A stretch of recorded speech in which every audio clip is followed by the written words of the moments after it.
انسان کو اس بات پر ایمان ہونا چاہیے، انسان کو اس بات پر یقین، پختہ یقین ہونا چاہیے کہ میرے ساتھ جو کچھ ہو رہا ہے، جو کچھ ہوا اور جو کچھ ہوگا، یہ صرف اللہ تعالیٰ ہی کی وجہ سے ہی۔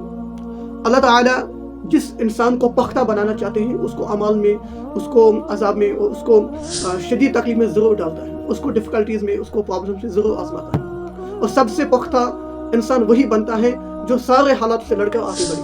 آپ نے وہ اینٹ لی ہوگی، جب وہ ایک بٹھے میں ڈالی جاتی ہے تو آگ کی وجہ سے وہ پختہ ہو جاتی ہے۔ اس کے باوجود ہم ایک نارمل اینٹ کو لیں جو بٹھے میں ڈالی نہیں گئی، اس کو اگر پانی میں رکھا جائے تو کچھ ہی منٹوں کے بعد پانی میں بہہ جائے گی۔ تو اس کے باوجود اگر اس اینٹ کو جو بٹھے سے نکالی گئی پانی میں رکھی جائے تو وہ پانی جو پہلے اس کو اپنے سمیت لے جاتا تھا، اب وہی پانی اس کو صحیح مضبوطی دیتا ہے۔ تو وجہ یہ ہے کہ وہ حالات سے لڑ کر آئی۔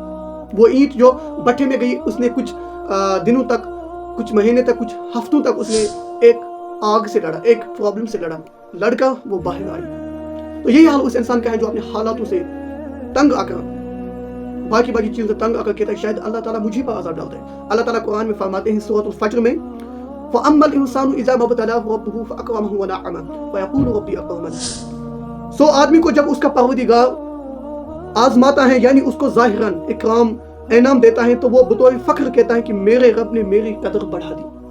تو انسان کے ساتھ جب اللہ تعالیٰ اچھا معاملہ کرتا ہے، مثلاً اس کو اکنامکس کی پرابلمس اس کو ہٹا دیتے ہیں، اولاد کی نافرمانی اس کو ہٹا دیتے ہیں، گھر کے حالات اس کو ہٹا دیتے ہیں، اور اس کو باعزت اکرام، اور اللہ تعالیٰ ہر مشکل سے اس کو آزاد کرتے ہیں، تو وہ انسان شاید اپنی جگہ کہتا ہے کہ اللہ تعالیٰ نے میری قدر کو، میری عزت کو، میرے ریسپیکٹ کو بڑھا دیا۔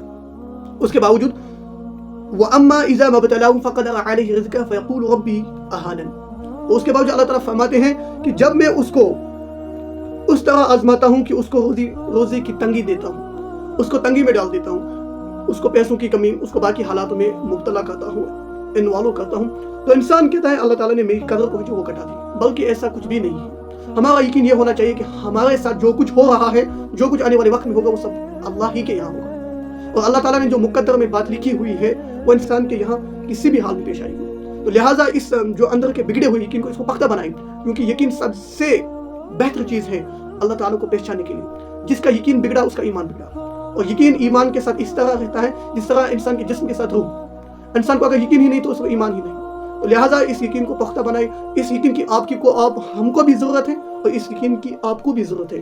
لہٰذا اس یقین کو جو ہمارے اندر بگڑا ہوا ہے اس کو پختہ بنائیں۔ ہمارے سے جو بھی کچھ ہو رہا ہے، اگر ہم ڈفیکلٹیز میں، پرابلم سے یا باقی چیزوں میں ہم انوالو ہوتے ہیں تو اٹس بیکاز آف اللہ۔ اللہ knows that what is bad for us, what is good for us, and he knows anything.